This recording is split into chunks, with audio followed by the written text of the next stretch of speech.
පුතේ ඔන්න දැන් අලුත් සිද්ධාන්තයක් පැහැදිලි කරන්න යන්නේ. එතකොට මේ සිද්ධාන්තය පැහැදිලි කරද්දී ඔයාලට සරල රේඛාව පාඩමේ යම් දැනුම් ඕන වෙනවා. ඒ කියන්නේ යම් දේවල් මතක තියෙන්න ඕනේ. ඒවා අමතක ඇති දරුවන්ට මම මේ සිද්ධාන්තය පැහැදිලි කරගෙන යනකොට සරල රේඛාවේදී අපි භාවිතා කරපු දැනුම මෙතනදී ආයෙම පැහැදිලි කරනවා. ඒ නිසා යම් දරුවෙක්ට සරල රේඛාව පාඩම අමතකයි නම් ප්‍රශ්නයක් නැහැ. මේ ටික කියලා දෙනකොට ඒව ටික නැවත මතක් වෙනවා. තේරුණා නේද? හරි. ඒ නිසා මේ સિદ્ધාන්තය අපි ටික වෙලාවක් අරගෙන නිදහසේ මේක පැහැදිලි කරනවා. උදාහරණ කීපයක් හදලා මේ સિદ્ધාන්තය මනාව ඔයාලට තේරුම් කරනවා. ලියා ගන්නකො අනුමාත්‍රකාවක්. ලියා ගන්න අනුමාත්‍රකාවක්. x naught, y naught ලක්ෂයේදී x naught, y naught ලක්ෂයේදී x වර්ගය ධන y වර්ගය ධන 2යි gx ධන 2යි fy ධන c සමානයි බිඳුව වෘත්තයට ඇඳී ස්පර්ශකයේ සමීකරණය සෙවීම. x naught, y naught ලක්ෂයේදී ඔන්න ඔය අපි කිව්ව වෘත්තයට ඇඳි ස්පර්ශකයේ සමීකරණය සෙවීම. පැහැදිලිද? ටිකක් මේක දිග සාධනයක්, හැබැයි සුන්දර සාධනයක්, තේරුම් ගන්න පුළුවන් සාධනයක්. පුතේ වෘත්තයක් තියෙනවා. අපි හිතමු මෙන්න මේ කතාවට අනුකූල වෘත්තය තමයි මේක. එතකොට කතුවරයා මේ වෘත්තයේ සමීකරණය අපිට දෙනවා. මොකද්ද කතුවරයා කියන මේ වෘත්තයේ සමීකරණය? x වර්ගය ධන y වර්ගය ධන 2යි gx ධන 2යි fy ධන c සමානයි බිඳුව කියන එක තමයි මේ වෘත්තය. පැහැදිලිද? ඊට පස්සේ මේ වෘත්තයේ පුතේ මෙතන ලක්ෂයක් තියෙනවා. මම ඇතුලෙන් ලියන්නම්. ඒක x naught, y naught.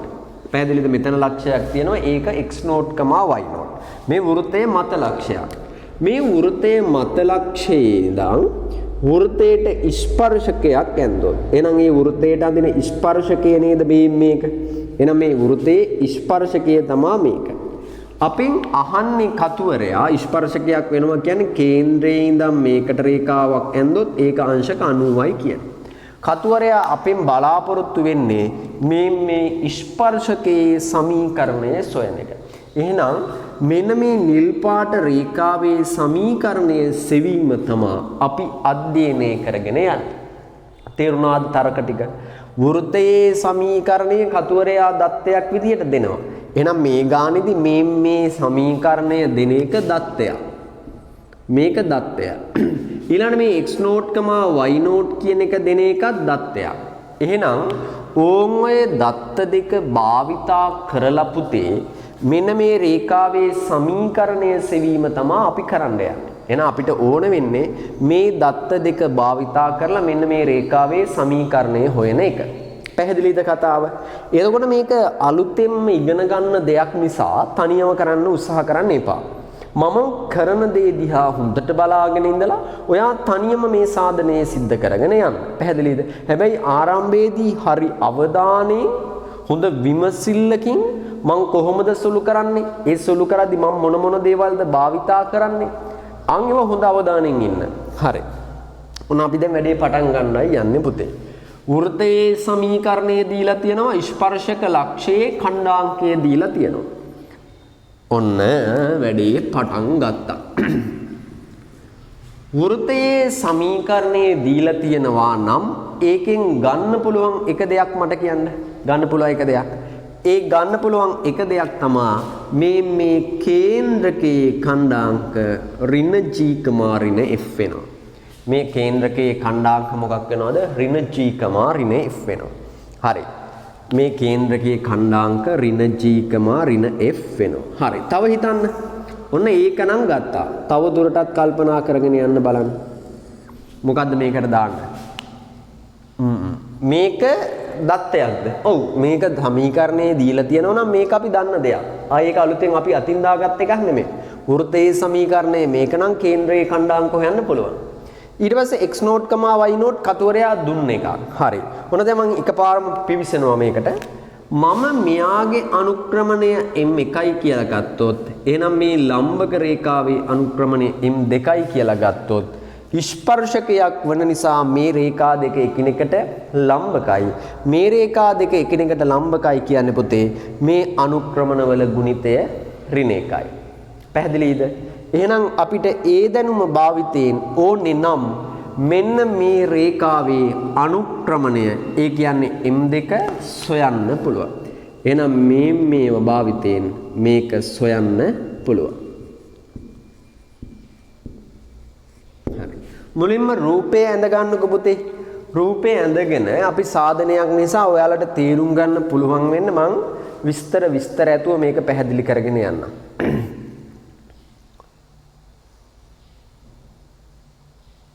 හරි රූපය ඇඳගෙන ඉවර වෙලා මෙහිම ලියන්න පළවෙනි තරු ලකුණ වෘත්තයේ සමීකරණය භාවිතයෙන් මේ තරු ලකුණු වෘත්තයේ සමීකරණය භාවිතයෙන් කේන්ද්‍රයේ ඛණ්ඩාංක සෙවිය හැක එහෙනම් කේන්ද්‍රයේ ඛණ්ඩාංක කියන්නේ මොකද්ද ඍණ g, ඍණ f කියන එක ඒක සෙවිය හැක ඊළඟ තර ලකුණ m1 අගයද සෙවිය හැක ඊළඟ තර ලකුණ m1 අගයද සෙවිය හැක m1 අගය හොයන්නේ කොහොමද මෙතන ඛණ්ඩාංකයක් දන්නවා මෙතන ඛණ්ඩාංකයක් දන්නවනම් y ඛණ්ඩාංක අතර වෙනස බෙදීම x ඛණ්ඩාංක අතර වෙනස කියන එක භාවිතයෙන් මේ රේඛාවේ අනුක්‍රමණය m1 හොයන්න පුළුවන් ඊළඟ තුන්වෙනි තර ලකුණ ලම්බක රේඛාවන්ගේ දැනුම භාවිතයෙන් m2ද සෙවිය හැක මොකද ඊළඟ තර ලකුණ ලම්බක රේඛාවන්ගේ දැනුම භාවිතයෙන් m2ද සෙවිය හැක ඊළඟට අවසාන තර ලකුණ දැන් මේ රේඛාවේ අනුක්‍රමණයක් දන්නවා මේ රේඛාව මත ලක්ෂයක්ම නේද x0, y0 කියන්නේ දැන් මේ රේඛාවේ අනුක්‍රමණය m2 හොයලා ඉවර වෙලා මේ රේඛාව මතම ලක්ෂයක් නේද x0, y0 කියන්නේ එහෙනම් ඒ දැනුම භාවිතයෙන් සරල රේඛාවේ සමීකරණය හෙවිය හැක ඊළඟ තර ලකුණ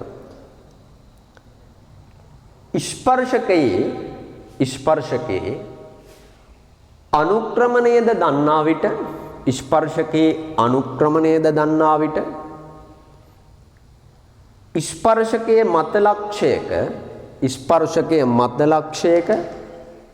ඛණ්ඩාංක දන්නා විටද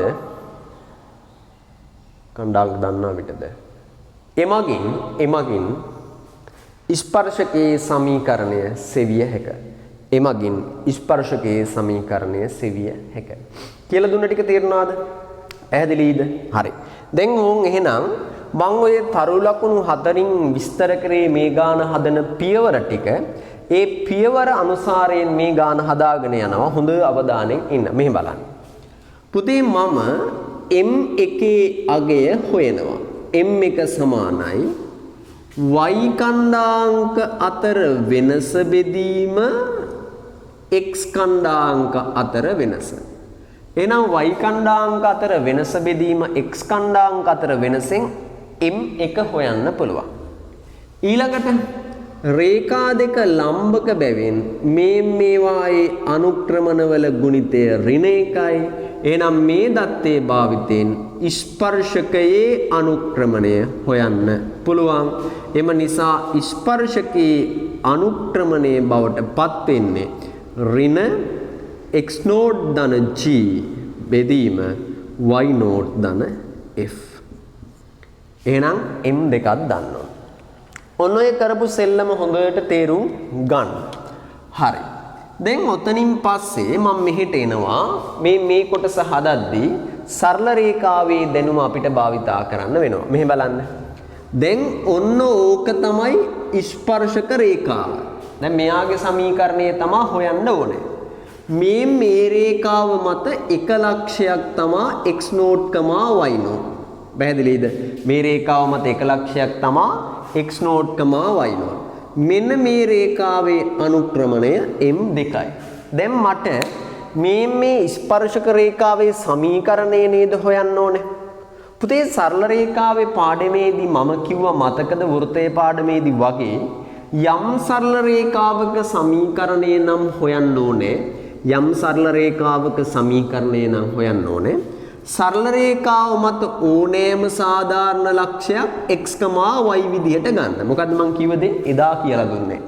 ඒ සරල රේඛාව මත සාධාරණ ඕනෑම ලක්ෂයක් x, y ලෙස ගන්නවා. ඊළඟට මේ xy අතරින් සම්බන්ධතාවයක් ගොඩනගනවා. ආන් ඒකෙන් ලැබෙන්නේ මෙන්න මේ සරල රේඛාවේ සමීකරණය. එහෙනම් මෙතනදී මම භාවිතා කරන සම්බන්ධතාවයේ එදත් මෙන්න මෙහෙමයි පැහැදිලි කරේ. අනුක්‍රමණය සමාන කරනවා අනුක්‍රමණයට. දැන් මේ අතින්දාගත්ත x, y ඛණ්ඩාංකයත් මේ x0, y0 භාවිතයෙන් මෙන්න මේ රේඛාවේ අනුක්‍රමණය y ඍණ y0 බෙදීම x ඍණ x0 කියලා ගන්න පුළුවන්. මේකම සමානයි නේද මෙයාගේ අනුක්‍රමණය කියන m දෙකට. එහෙනම් y ඍණ y0 බෙදීම x ඍණ x0 සමානයි මෙයාගේ අනුක්‍රමණය m දෙක අතර හොයාගත්ත ඍණ x0 ධන g බෙදීම y0 ධන f. පැහැදිලිද? මේක සුළු කරන්න. මේක සුළු කරාම අපිට ලැබෙන්නේ පුතේ xy අඩංගු සමීකරණයක්. ඒ සමීකරණය තමයි මෙන්න මේ සරල රේඛාවේ සමීකරණය වෙන්නේ. පැහැදිලිද? තේරුණාද මං කියපු ටික? මොකක්ද අපි කළේ? m1 හෙව්වා. m1 භාවිතයෙන් m2 හෙව්වා. මේ රේඛාවේ කියන්නේ ස්පර්ශකයේ අනුක්‍රමණයක් දන්නවා. ස්පර්ශකයේ මත ලක්ෂයකුත් දන්නවා නම් ස්පර්ශකයේ මත සාධාරණ ලක්ෂයක් x, y කියලා ලකුණු කරලා මේ පරිදි අපිට ස්පර්ශකයේ සමීකරණය ගොඩනගන්න පුළුවන්. පුතේ y0 කියන්නේ කතුවරයා දන්න දත්තයක්, x0 කියන්නේ කතුවරයා දුන්න දත්තයක්, gf කියන්නේ කතුවරයා දුන්න දත්ත. ඒ නිසා මේක සුළු කරාම අපිට ලැබෙන්නේ x හා y ගේ ඒකජ සමීකරණයක්. ඒ කියන්නේ xy ගුණිත පද නැති x වර්ග y වර්ග පද නැති සමීකරණයක්. ඒ කියන්නේ සරල රේඛාවක සමීකරණයක්. ඒ සරල රේඛාවේ සමීකරණය තමයි මෙන්න මේ ස්පර්ශකයේ සමීකරණයම වෙන්නේ. තේරුණා නේද හිතන පිළිවෙල? දැන් මේක සුළු කරාම මට ලැබෙනවා y ඍණ y0 වතාවක් y0 ධන f. මේක එහා පැත්තට ගත්තාම ධන x0 ධන g වතාවක් x ඍණ x0 සමානයි බිඳුවයි. එහෙනම් මේක සුළු කරාම තමා පුතේ x හා y ගේ ඒකජයක් ලැබෙන්නේ. ඒක තමා අදාළ ස්පර්ශකයේ සමීකරණය වෙන්නේ. දැන් මේක සුළු කරලා අදාළ ස්පර්ශකයේ සමීකරණය හොයන එක ඊළඟට අපි අධීක්ෂණය කරගෙන යනවා. ඒ නිසා එතෙක් එනකම් මේ ටික ලියා ගන්නකො. හරි පුතේ. දැන් ඔන්න මම අර සමීකරණය ලියුවා. හරි. දැන් මේක සුළු කරලා බලමු ඇත්තටම මෙතනින් සරල රේඛාවක සමීකරණය එනවද කියලා. ඔන්න මම ලියනවා y වතාවක් y0 ධන y වතාවක් f ඍණ y0 වර්ගය ඍණ f වතාවක් y0 ධන x වතාවක් x0 ධන g වතාවක් x ඍණ x0 වර්ගය ඍණ g වතාවක් x0 සමානයි බිඳුව. පුතේ දැන් මේකේ කිසිම තැනක xy ගුණිත පදත් නැති නිසා x වර්ග පද y වර්ග පදත් නැති නිසා මේක සරල රේඛාවක සමීකරණේ ඒක තර්කයක් නෑ. එහෙනම් මේ අපිට ඇවිල්ලා තියෙන්නේ ආන් අර ස්පර්ශකයේ සමීකරණය. මෙතන තියෙන්නේ x වර්ගයක් නෙමෙයි x0 වර්ගයක්. මේ x0 කියන්නේ ඉලක්කමක්නේ. ඒ ඉලක්කමක වර්ගයක් තිබ්බා කියලා ඒක x වර්ගයට සමාන වෙන්නේ නැහැ. මේකේ විචල්ලේ xy විතරයි. x0 y0 කියන්නේ නියත පුතේ. හරි. නමුත් දැන් මේක સિદ્ધාන්තයක් නිසා මේක ස්පර්ශකයේ සමීකරණය කියලා අපිට මතක තියාගන්න බැහැනේ. ඒ නිසා මේක මතක තියාගන්න මීට වැඩිය පහසු ක්‍රමයක් තියෙන්න ඕනේ. මේක මතක තියාගන්න මීට වැඩිය පහසු ක්‍රමයක් තියෙන්න ඕනේ. මේක මතක තියාගන්න අමාරුයි පුතේ අපිට. තේරුණාද? මේක මතක තියාගන්න අමාරු නිසා පුතේ මේක මතක තියාගන්න පුළුවන් තත්වයට මම මේක වෙනස් කරනවා. මොකද්ද මම කරන්නේ? මේක මතක තියාගන්න පුළුවන් තත්වයට වෙනස් කරනවා. දැන් ඔයා බලාගෙන ඉන්න මම මේක මතක තියාගන්න පුළුවන් තත්වයට වෙනස් කරන්නේ කොහොමද කියලා ඒ සුළු කිරීම නම් ඔයා කාගේ කවුරු හරි ගුරුවරයෙක්ගෙන් ඉගෙනගෙනම කරන්න ඕනේ සුළු කිරීමක්. හරි. ඔන්න බලන්න. මෙතන පද 1යි 2යි 3යි 4යි 5යි 6යි 7යි 8ක් තියෙනවනේ. මෙන්න මේ පද 8 මම වෙනස් කරලා ලියනවා මේක ලස්සන කරන්න. ඔන්න මුලින්ම ලියනවා. මෙතන තියෙනවා x වතාවක් x නෝට් ඔන්න මුලින් ලිව්වා. මෙතන තියෙනවා y වතාවක් y නෝට් ඔන්න ඒකත් ලිව්වා. පැහැදිලිද? ඔන්න සමීකරණ දෙකක් ලිව්වා. ඒ කියන්නේ මෙයත් ලියලා ඉවරයි. හොඳට හිතන්න මේ නිදහසේ කියලා දෙන්න ඒකයි. මෙයත් ලියලා ඉවරයි. මෙයානේ මේ පුතේ මෙයා. මේක. ඊට පස්සේ තව මොනවද තියෙන්නේ? අතන y වතාවක් f තියෙනවා. x වතාවක් g වතාවක් x තියෙනවා. හා මේ g වතාවක් x මෙතන ලිව්වා. ඔන්න g වතාවක් x මෙයත් ලියලා ඉවරයි. මෙතන y වතාවක් f තියෙනවා. ඔන්න ඒකත් ලියනවා. මේ පොඩ්ඩක් ඉඩ තියලා y වතාවක් f g f වතාවක් y. තව ඔන්න පද. මෙතනත් පොඩි ඉඩක් තියෙනවා. දැන් පද හතරක් ලියලා ඉවරනේ. මේ x නෝට් වර්ගයේ සමාන ලකුණින් එහා පැත්තට ගන්නවා ධන x නෝට් වර්ගය. මුන්දැත් ඉවරයි. මෙයත් මෙහා පැත්තට ගමු. ධන y නෝට් වර්ගය. තව ඍණ පද දෙකක් ඉතුරු ඉන්නේ. මේ ඍණ පදයත් සමාන ලකුණින් මේ පැත්තටම ගන්නවා. බලන්න. එතකොට g වතාවක් x නෝට් ධන f වතාවක් y නෝට්. එහෙනම් මම මෙතනදී කරපු එකම වෙනස්කම මොකක්ද කියලා ඔයාලා කියන්න. මෙතනදී කරපු එකම වෙනස්කම මේ වරහන් ටික සුළු කරාම පද 8ක් නිර්මාණය වුණා. මේ හරි සරලව තේරුම් ගන්න. මේ පද 8 තුල ඍණ පදයන් 4ක් තිබ්බා. ඒ සියලුම ඍණ පදයන් සමාන ලකුණින් එහා පැත්තට ගත්තා. ධන පදයන් ටික විතරක් එහා පැත්තෙන් ඉතුරු කරගත්තා. එතකොට මේ පැත්තෙත් පද 4යි, මේ පැත්තෙත් පද 4යි, පද 8 සම්පූර්ණයි. හරි. පුතේ මම මේ පැත්තට හොඳට තේරුම් ගන්න මම මේ කරන දේ මෙතෙන්ට g වතාවක් x නෝට් කියලා අලුත් පදයක් එකතු කරනවා. මොකද්ද මේ පැත්තට කරේ? g වතාවක් x නෝට් කියලා අලුත් පදයක් එකතු කරනවා. එහෙනම් මේ පැත්තටත් g වතාවක් x නෝට් එකතු කරන්න ඕන නේද? එතකොට දැනටමත් g වතාවක් x නෝට් තියෙන එකතු කරාම 2යි g වතාවක් x නෝට් වෙනවා. මොකද්ද මම මේ කරන්නේ? මේ මතක තියාගන්න බැරි ස්පර්ශකයේ සමීකරණය මතක තියාගන්න පුළුවන් තත්ත්වයට පත් කරනවා කියන එක. එහෙනම් මොකද්ද මම අලුතෙන් එකතු කළේ? g වතාවක් x නෝට්. ඔය විදිහටම මේ පැත්තට මම අලුතෙන් පදයක් එකතු කරනවා. f වතාවක් y නෝට්. මොකද්ද මේ පැත්තට අලුතෙන් එකතු කරපු පදේ? f වතාවක් y නෝට්. එහෙනම් මේ පැත්තටත් f වතාවක් y නෝට් එකතු කරන්න ඕනේ. ඒ නිසා මෙතන සමස්ත පදය 2යි f වතාවක් y නෝට් වෙනවා. කරපු ටික තේරුණාද? සමාන ලකුණින් එහා පැත්තේ පද 4ක් ඉතුරු වුණා.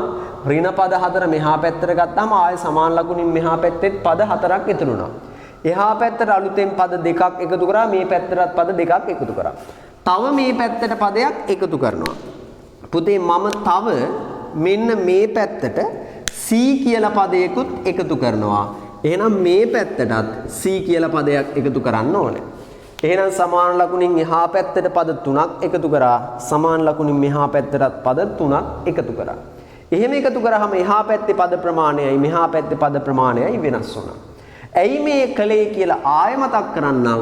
මේ ස්පර්ශකයේ සමීකරණය මතක තියාගන්න පහසු තත්වයට පත් කරන හින්දා. දැන් මෙතෙන්ට එනකන් තේරුණාද? හරි. ඊට පස්සේ මම මෙන්න මේ සියල්ලම සලකලා බිඳුව දානවා. මේ දකුණු අත පැත්තේ තියෙන පද පහම සලකලා බිඳුව දානවා. ඇයි මම දකුණු අත පැත්තේ තියෙන පද පහම සලකලා බිඳුව දැම්මේ කියලා ඔයා කියන්න මට. ඇයි මේ දකුණු අත පැත්තේ තියෙන පද පහම සලකලා මම බිඳුව දැම්මේ? පුතේ බලාපන් හොඳට අර රූපෙ දිහා. වෘත්තය මත ලක්ෂයක් නේද x නෝට් y නෝට් කියන්නේ? වෘත්තයේ මත ලක්ෂයක් තමයි x නෝට් y නෝට් කියන්නේ. වෘත්තය මත ලක්ෂයක් නම් x0, y0 කියන්නේ ඒ x0, y0 මගින් වෘත්තයේ සමීකරණය තෘප්ත වෙන්න ඕන. එහෙනම් ඔය x0, y0 වෘත්තයේ සමීකරණයට ආදේශ කළොත් බිඳුව වෙන්න ඕනේ.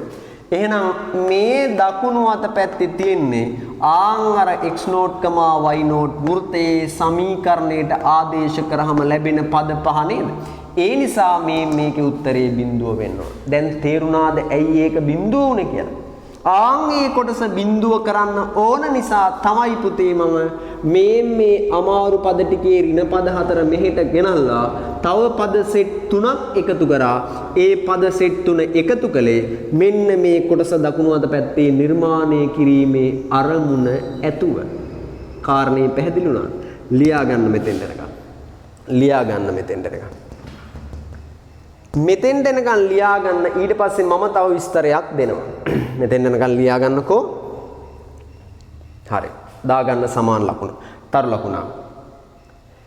තරු ලකුණක් දාලා යන්න. x0, y0 ලක්ෂය x0, y0 ලක්ෂය වෘත්තය මත ලක්ෂයක් වන හේයින් වෘත්තය මත ලක්ෂයක් වන හේයින් එමගින්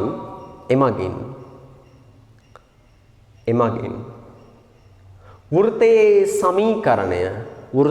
සමීකරණය තෘප්ත විය යුතුය එබැවින් ඉහත ප්‍රකාශනයේ දකුණු පස ශූන්‍ය වේ. ඉහත ප්‍රකාශනයේ දකුණු පස ශූන්‍ය වේ. කරපු දේ තේරුණා නේද? එහෙනම් මේ සුළු කිරීම විභාගය කරද්දී පහසුවෙන්ම ඔයා මේ ස්ටෙප් එකෙන් මේ ස්ටෙප් එකට ආපු හැටි තේරුම් ගන්න ඔයාලට පුළුවන්. මම කරපු දේ තේරුම් ගත්තා නම් ඒ ටිකම මතක තියාගෙන විභාගෙට ගියාම හොඳටම ප්‍රමාණවත්. එහෙනම් පුතේ මෙන්න මේ ටික සමානයි බිඳුව වෙනවා. දැන් අපි මේ වම් අත පැත්තේ තියෙන පද ටික මතක තියාගන්න පුළුවන් විදියට තව දුරටත් වෙනස් කරනවා. ඔන්න මෙතන තියෙනවා x වතාවක් x0 ධන y වතාවක් y0 ධන. පුතේ මේ පද දෙකටම g අකුරක් පොදුයි. ඒ නිසා g අකුරක් ඉවතට ගත්තොත් x ධන x0 වෙනවා. මේ පද දෙකටම f අකුරක් පොදුයි. f අකුරක් එළියට ගත්තොත් y ධන y0 වෙනවා ධන c. එහෙනම් මේ ඇවිල්ලා තියෙන්නේ පුතේ x හා y වල ඒකජ සමීකරණයක්. එහෙනම් මේක තමයි අපි අර කතා කරන ස්පර්ශකයේ සමීකරණය වෙන්නේ. එහෙනම් දරුවනේ ඔයා දක්ෂ වෙන්න ඕනේ මේ ස්පර්ශකයේ සමීකරණය මතක තියාගන්න. මොකද ස්පර්ශකයේ සමීකරණය හොයද්දී ඔයාට මේ සූත්‍රය මතක තියෙන්නම ඕනේ. වෘත්තයේ බොහෝ ගණන් වල මේ ස්පර්ශකයේ සමීකරණය භාවිතයෙන් විසඳුම් හොයන්න අපිට වෙනවා. ඒ නිසා කලේ m1 හොයන එක, m1 භාවිතයෙන් m2 හොයන එක, ස්පර්ශක රේඛාව මත සාධාරණ ලක්ෂයක් x, y කියලා දාන එක, අනුක්‍රමණය දන්නවා නම් රේඛාව මත ලක්ෂය දන්නවා නම් රේඛාවේ සමීකරණය ගොඩනගන එක. රේඛාවේ සමීකරණයේ මේ තත්ත්වයට ආවා. ඒක සුළු කරලා මේක ලබා ගත්තා. ධන පද ටික සමාන ලකුණින් එක පැත්තකට, ඍණ පද ටික සමාන ලකුණින් අනිත් පැත්තට තියාගත්තා. වම් අත පැත්තට පද තුනක් එකතු කරා, දකුණු අත පැත්තට පද තුනක් එකතු කරා. දකුණු අත පැත්තට පද තුනක් එකතු කිරීමේ අරමුණ මෙන්න මේ කොටස බිඳුව බවට පත් කිරීම. මේ කොටස බිඳුව බවට පත් වුණා නම් මේකට වඩා සරල මට්ටමේ සමීකරණයක් ලැබෙනවා. මේක තමයි අදාළ ස්පර්ශකයේ සමීකරණය. එහෙනම් ඔයා උනන්දු වෙන්න ඕන පුතේ මේ ස්පර්ශකයේ සමීකරණය මතක තියාගන්න. මොකද මේක ගණන් හදද්දී ඕන වෙන නිසා. ඊට අමතරව මම ඔයාලට මේ ස්පර්ශකයේ සමීකරණය මතක තියාගන්න කපටිම විදිහකුත් කියලා දෙනවා. හැබැයි මේක ආපු විදිය, මේ සාධනයේ සිද්ධ කරපු විදිය, මේක ගොඩනගපු විදිය හොඳට තේරුම් ගන්න. ඊට පස්සේ මේ සමීකරණය මතක තියාගන්න කපටි විදිය දැන් කියලා දෙනවා. හරි පුතේ. මොකද්ද අපිට ආපු එක ඔන්න මම මතකෙන් ලියනවා. x වතාවක් x0 ධන y වතාවක් y0 ධන g x ධන x0 ධන f y ධන y0 ධන c සමානයි බිඳුවයි මේක තමයි ස්පර්ශකයේ සමීකරණය. හරි. මේ ස්පර්ශකයේ සමීකරණය දැන් මම මතක තියාගන්න හැටි පැහැදිලි කරන්නයි යන්නේ. ඒ මතක තියාගන්න හැටි හොඳට අහගෙන ඉන්නකෝ. පුතේ වෘත්තයේ සමීකරණය මොකද්ද? x වර්ගය ධන y වර්ගය ධන 2g x ධන 2f y ධන c සමානයි බිඳුව. මට මේක ලියන්න බැයිද මේ විදිහට? x වර්ගය කියන එක ලියනවා x වතාවක් x. y වර්ගය ලියනවා y වතාවක් y. මේ 2gx ලියන්න බැයිද g වතාවක් 2x කියලා? පුළුවන්. 2fy ලියන්න බැයිද f වතාවක් 2y කියලා? ධන c සමානයි බිඳුවයි. දැන් මම මෙන්න මේ ස්පර්ශකයේ සමීකරණය මතක තියාගන්න හැටි තමයි මේ පැහැදිලි කරගෙන යන්නේ.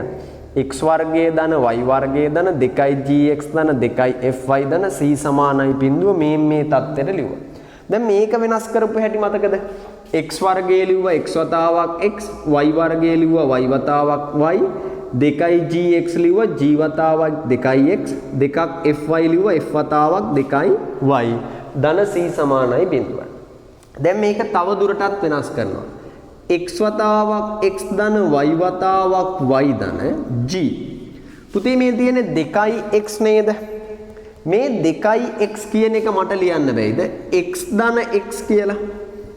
2x කියන එක ලියක x ධන x. f 2y කියන එක ලියන්න බැයිද y ධන y කියලා? පුළුවන්. ධන c සමානයි බිඳුවයි. ඔන්න ඔය විදිහට ලියන්න බැරිද? x වතාවක් x, y වතාවක් y ධන g. මේ 2x කියන එක ලිව්වා x ධන x. f වතාවක් 2y කියන එක ලිව්වා y ධන y. මෙන්න මේ தത്വෙට වෙනස් කරා. මොකද්ද මේ කලේ? මේ ස්පර්ශකයේ සමීකරණය මතක තියාගන්න කපටි විදිහේදී වෘත්තයේ සමීකරණය ගත්තා. ඒ වෘත්තයේ සමීකරණය මේ ස්ටෙප් එක විදිහට වෙනස් කරා. ඊට පස්සේ ඒක මෙන්න මේ தത്വෙට වෙනස් කරා. දැන් මේක භාවිතයෙන් ඔන්න ස්පර්ශකයේ සමීකරණය ගොඩනගනවා. හරි මේ බලන්න. මෙතන x පද කීයක් තියෙනවද? දෙකක් තියෙනවා. ආන්ගේ x පද දෙකෙන් එක x පදයක් x නෝඩ් බවට පත් කරනවා. මෙතන x පද දෙකක් තිබ්බා. ඒකෙන් එක x පදයක් x නෝඩ් බවට පත් කරා. x නෝඩ් කියන්නේ ඉලක්කම. මෙතන y පද දෙකක් තියෙනවා. ඒකෙන් එක y පදයක් y නෝඩ් බවට පත් කරනවා. y නෝඩ් කියන්නේ ඉලක්කම.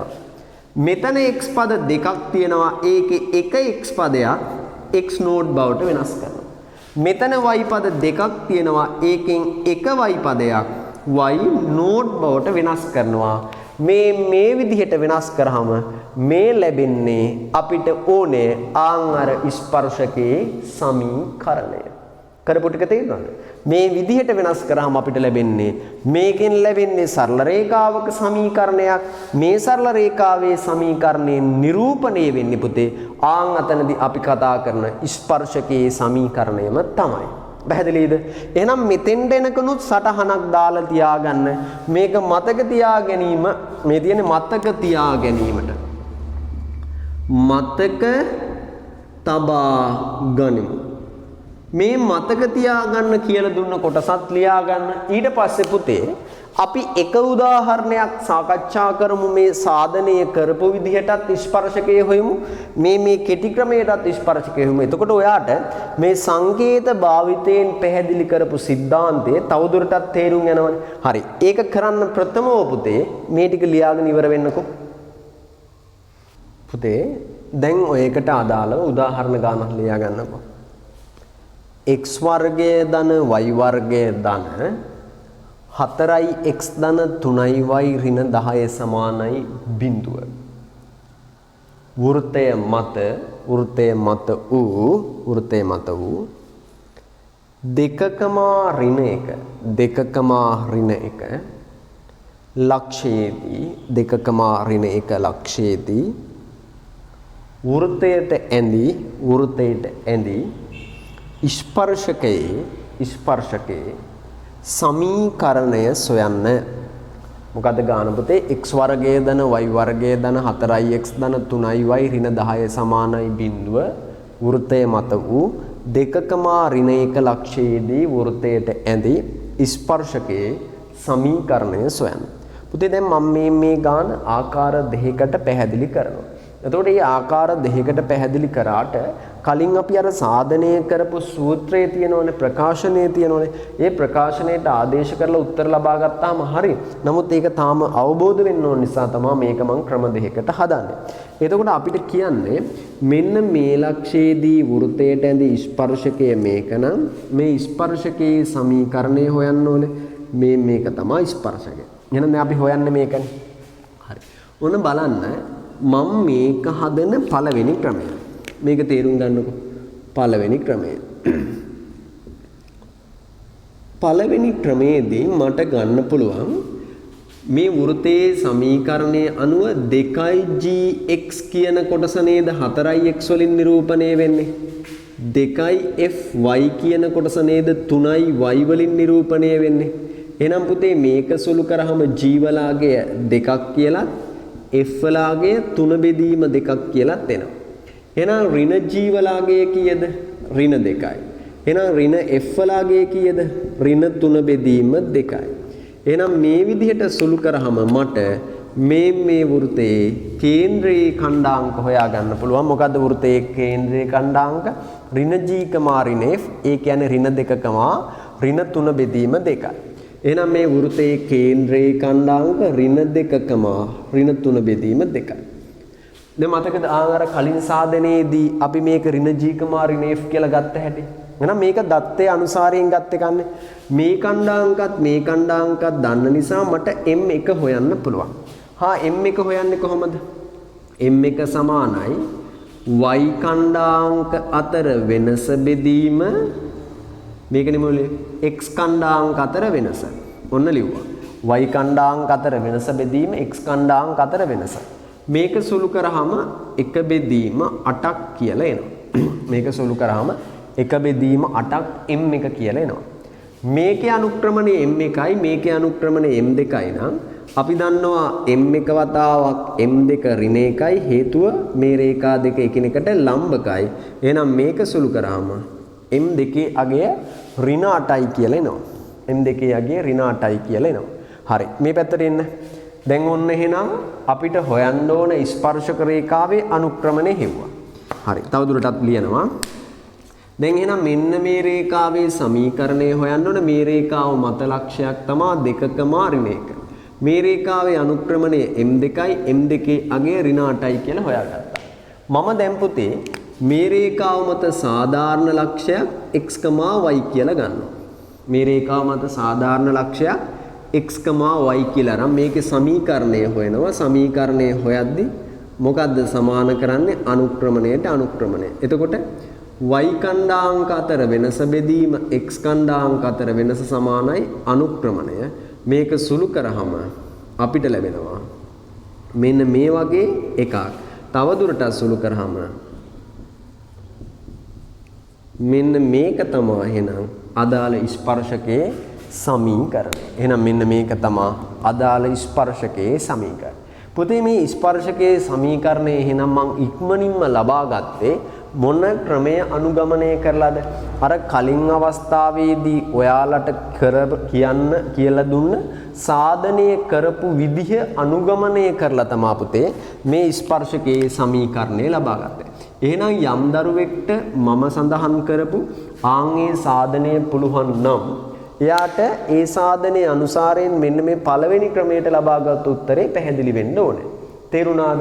නමුත් අපිට හැම වෙලෙම හැම ගානකදීම මේ සාධනය සිද්ධ කර මේක හොයන්න බෑනේ. මේක හොයන්න බැරි නිසා ඒ සාධනයෙන් ලබාගත් ප්‍රතිඵලය අපිට ගණන් හදද්දී භාවිතා කරන්න පුළුවන්. එහෙනම් ඊළඟට අපි උත්සාහ කරන්න ඕනේ ප්‍රතිඵලය කොහොමද ගානක් හදද්දී භාවිතා කරන්න කියන එක ඉගෙන ගන්න නේද? හරි. ඔන්න දැන් මේ ප්‍රතිඵලය භාවිතයෙන් ස්පර්ශකයේ සමීකරණය හොයන හැටි කියලා දෙනවා. මෙහෙට එන්නකෝ. දැන් වෘතයේ සමීකරණය මොකක්ද? ඔන්න දෙවෙනි ක්‍රමය. දැන් මේ කපටි විදිය. මේ දෙවෙනි ක්‍රමයේ තේරුම් ගන්න. වෘතයේ සමීකරණය මොකක්ද?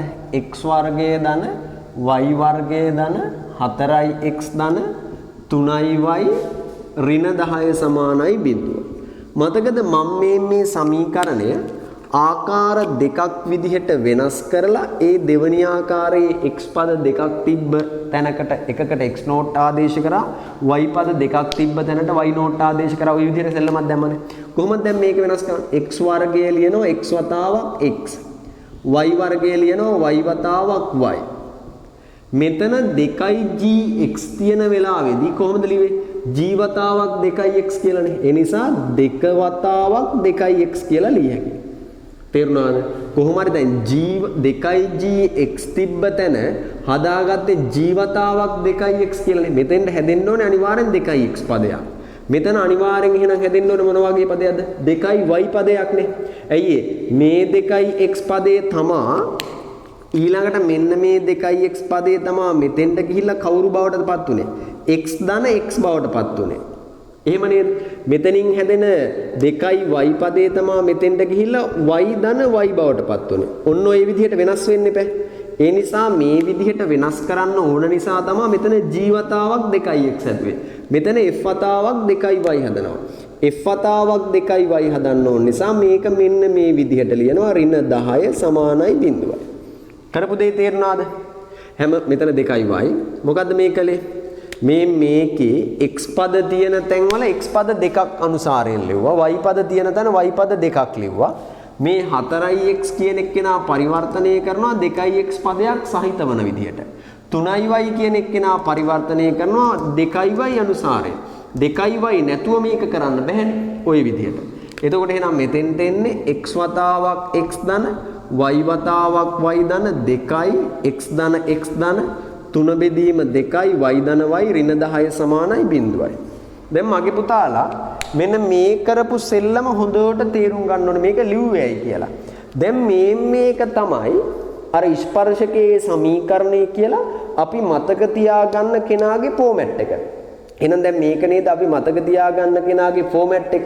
එහෙනම් මේ ෆෝමැට් එකට තමයි දැන් ආදේශ කරගෙන යන්න ඕනේ. කොහොමද දැන් මේකට ආදේශ කරගෙන යන්නේ කියලා හිතන්නකෝ. මෙතන x පද දෙකක් තියෙනවා. ඒ x පද දෙකෙන් එක x පදයක් ලියා ගන්නවා. අනිත් x පදයේ වෙනුවට ආදේශ කරන්නේ ස්පර්ශ ලක්ෂයේ ඛණ්ඩාංකය. එහෙනම් මෙතන ස්පර්ශ ලක්ෂයේ ඛණ්ඩාංකයේ විදිහට මොකක්ද දෙන්නේ? 2,1නේ. එහෙනම් x වෙනුවට 2යි. y පද 2යි එක y කෙනෙක් වෙනුවට දාන්නේ ඍණ 1. ධන 2යි x පද 2යි එක x පදයක් වෙනුවට දාන්නේ 2.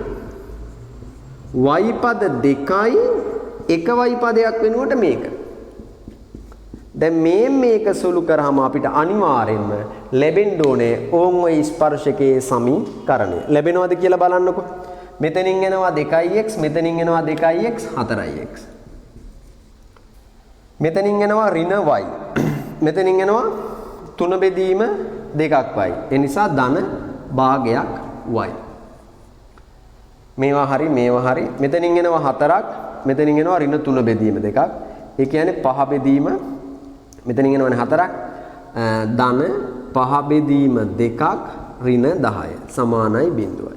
දෙකෙන් වැඩි කරොත් දෙකෙන් වැඩි කරමු. එතකොට එනවා 8x ධන y මෙතනින් 5යි මෙතනින් 20යි ඍණ 15 සමානයි බිඳුවයි. බලන්න පළවෙනි ක්‍රමයට ආපු උත්තරේම දෙවෙනි ක්‍රමයටත් ලැබුණා. ඒ දෙවෙනි ක්‍රමයේදී මෙන්න මේ කොටස ලබා ගන්න අපි මේ ගාන මෙන්න මේ தത്വයට පරිවර්තනය කරා. එහෙනම් මගේ දරුවෝ ටික පුතේ මෙන්න මෙතනදී මං සිද්ධ කරපු පරිවර්තනය මනාව තේරුම් ගන්න. මේක තමා ඔයාලට හුරු වුණාම ලේසිම ක්‍රමය වෙන්නේ පුතේ. ඒ නිසා නිදහසේ නිවිසනසිල්ලේ මේ පරිවර්තනය තේරුම් ගන්න කොහොමද මම මේ වෘත්තයේ සමීකරණයේ ස්ටෙප් දෙකකින් මෙන්න මේ தത്വයටපත් කරා. මේ தത്വයටපත් කරලා මේ x පද දෙක y පද දෙකට මේ ස්පර්ශ ලක්ෂයේ ඛණ්ඩාංකයවත් 2,1 ආදේශ කරා. 2,1 ආදේශ කරලා සුළු කරාම අපිට ලැබෙන්නේ ආංගර වෘත්තයට 2,1 ලක්ෂයේදී ඇති ස්පර්ශකයේ සමීකරණය. පැහැදිලිද? එහෙනම් මගේ දරුවෝ ටික මෙතෙන්ට එනකන් ලියා ගන්න. මෙතෙන්ට එනකන් ලියාගෙන ඉවරුනහම මම තව උදාහරණයක් හදන්නම්. ඒ තව උදාහරණයේදී පුතේ මම පළවෙනි ක්‍රමය අනුගමනය කරන්නේ නැහැ. ඔයාලට පුහුණු වෙන්න ඕනේ දෙවෙනි ක්‍රමය නිසා දෙවෙනි ක්‍රමයම කියලා දෙන්නම්. දෙවෙනි ක්‍රමයම හොඳට තේරුම් ගන්න. එතකොට ගැටලුවක් නැති වෙනවා. පුතේ ඔන්න අපි තව ගානක් හදන්නයි යන්නේ. පැහැදිලිද? මෙන්න මේ ගානේදී මම ඔයාලට පැහැදිලි කරන්න යන්නේ අර අපි ලබාගත් සූත්‍රයේ භාවිතයෙන් කොහොමද උත්තර ගන්න කියලා. පුතේ මේ ගාන අපි කලින් හදපු ගානක්. ඒ ගානම චුට්ටක් එහෙට මෙහෙට වෙනස් කරලා තමයි මම ඔයාලට ඉදිරිපත් කරන්නේ සූත්‍රය මතක තියාගන්න පහසු වෙන්න. ලියා ගන්නකො ඊළඟ ගාන මේ විදිහට. x වර්ගය ධන y වර්ගය x වර්ගය ධන y වර්ගය ඍණ 4x ඍණ 12y ධන 32 සමානයි බිඳුව x වර්ගය ධන y වර්ගය ඍණ 4x ඍණ 12y ධන 32 සමානයි බිඳුව වෘත්තයට 4,4 ලක්ෂයේදී 4,4 ලක්ෂයේදී ඇඳි ස්පර්ශකයේ සමීකරණය සොයන්න. එහෙනම් ගාන ලියාගෙන ඉවරලා මාත් එක්කම ගාන හදමු. ගොඩක් දරුවන්ට මේක දැන් තනියම හදන්න පුළුවන්. පුතේ මේ වෘත්තයට 4,4 ලක්ෂයේදී ස්පර්ශකයක් ඇන්දොත් මෙන්න මේක තමයි ස්පර්ශකය. එහෙනම් කතුවරයා කියනවා මේ ස්පර්ශක සරල රේඛාවේ සමීකරණය සොයන්න කියලා.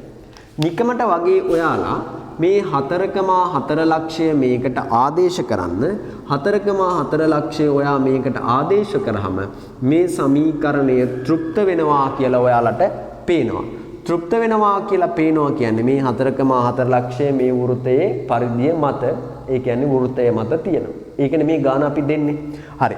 දැන් අපිට ඕනේ මේ ස්පර්ශකයේ සමීකරණය ගොඩනගන්නනේ.